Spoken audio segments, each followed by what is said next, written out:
अब बेटा हम बात करेंगे एलसीआर सर्किट की न्यूमेरिकल जो प्रॉब्लम है आपकी, ठीक है बेटा।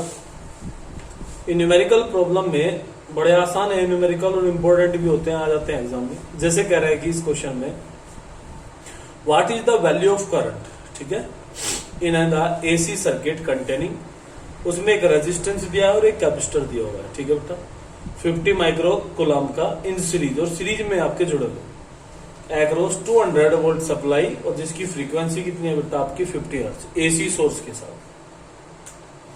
तो बात अगर सॉल्यूशन की मैं करता हूं तो सॉल्यूशन में बेटा आप पहले अपना सर्किट डायग्राम बना लीजिए। जैसे ये आर हो गया और ये क्या हो गया बेटा आपका सी। अब की बार क्या नहीं है इसमें बेटा अब की बार एल नहीं है, ठीक है। तो ये 200 वोल्ट है, ये आपका 10 ओम है, और ये कैपेसिटी आपकी 50 micro coulomb sorry micro coulomb नहीं होगा बेटा, ये फैराड होगा, ये गलत छपा हुआ है, ठीक है, ये एफ होगा यहाँ पे, क्लियर बात। तो इसमें आपसे पूछा गया है कि भाई अब जो सर्किट कंप्लीट हुआ है इसमें जो करंट चलेगा उसका वैल्यू बताना है आपको कितना होगा, ठीक है बेटा। अब ये जो करंट है, जैसे हम लोग जानते हैं करंट हमारा किसके इक्वल होता है बेटा आपका V अपॉन, ठीक है, टोटल रेजिस्टेंस, क्योंकि अब की बार रेजिस्टेंस खाली एक नहीं है इसमें, ठीक है। तो total resistance in case of LCR आपने पढ़ा है क्या होता है बेटा आपका Z, ठीक है। जो टोटल आपका रेजिस्टेंस है वो क्या होता है आपका Z, यानी कि अगर Z मिल जाए तो प्रॉब्लम सोल्व हो जाएगी। तो Z आपने पढ़ा है कि किसके बराबर होता है इम्पीडेंस बेटा, अंडर रूट, ठीक है, आपका आर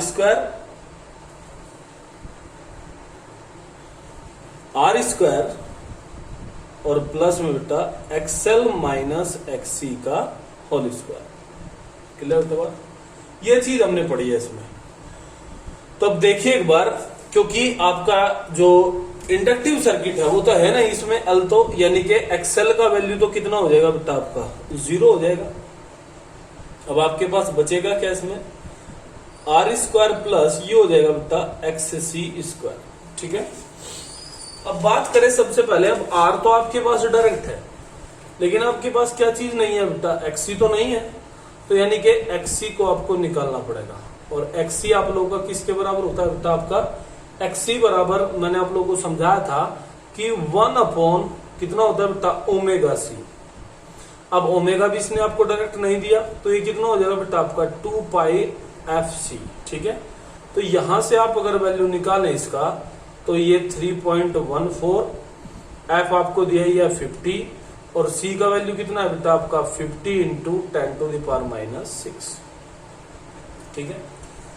तो जब आप लोग इसको कैलकुलेट करेंगे, यानी कि इसमें मैं पुट कर दूं इसको एक बार, तो z इक्वल्स टू कितना हो जाएगा बेटा आपका अंडर रूट में r तो कितना है 10, तो 10 का स्क्वायर कितना होता है 100, प्लस जब आप इसको कैलकुलेट करेंगे तो जो वैल्यू आएगी निकल के वो आएगी बेटा आपकी 4053, और जैसे आप इसका अंडर रूट लेंगे तो अंडर रूट लेते ही ये हो जाएगा बेटा आपका 64.4 ये आ गया z।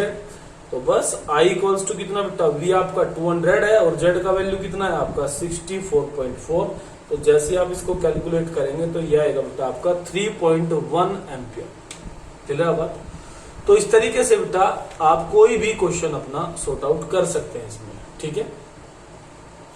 अब हम इसी में ही अपना आगे का जो मामला है उसको इसमें कनेक्ट करते हैं। अब इसमें जो है बेटा ये होता है आपका रेजोनेटिंग फ्रीक्वेंसी या रेजोनेटिंग कंडीशन। तो रेजोनेटिंग कंडीशन किसको बोलते हैं बेटा, जब हमारा एक्सएल एक्ससी के बराबर हो जाता है, क्लियर बेटा बात। यानी कि जो आपका इंडक्टिव जो आपका रिएक्टेंस है जब कैपेसिटिव रिएक्टेंस के बराबर हो जाता है तब जो कंडीशन होती है उसको बोलते हैं बेटा रेजोनेटिंग कंडीशन, क्लियर बात। तो जब एक्सएल इक्वल्स टू कितना हो जाए बेटा आपका एक्ससी हो जाए तब इसको क्या बोलेंगे आपकी रेजोनेटिंग कंडीशन, ठीक है। अब एक्सएल हमें पता है किसके बराबर होता है बेटा आपका ओमेगा एल के, और एक्ससी किसके बराबर होता है आपका 1 अपॉन ओमेगा सी के। तो यहां से आपको मिलेगा ओमेगा स्क्वायर इक्वल्स टू कितना हो जाएगा बेटा आपका एलसी, और ओमेगा इक्वल्स टू कितना हो जाएगा आपका 1/√LC। ठीक है, अब ओमेगा को आप जानते हैं क्या होता है 2πf, और यहां से f इक्वल्स टू कितना हो जाएगा बेटा आपका 1/2π√LC। क्लियर है बात? तो ये जो f आया है आपके पास, इस f को क्या बोलते हैं बेटा, ये होती है आपकी रेजोनेटिंग फ्रीक्वेंसी। क्या बोलते हैं इसको? Resonating frequency. क्लियर बेटा बात? तो रेजोनेटिंग जो फ्रीक्वेंसी होती है हमारी, वो तब हमें मिलती है जब हमारा एक्सएल और एक्सी एक दूसरे क्या हो जाता है बेटा आपका इक्वल हो जाता है। ठीक है, तो बात मेरे ख्याल में क्लियर हुई होगी। इसको बेटा याद भी रखना है आपको। ओके।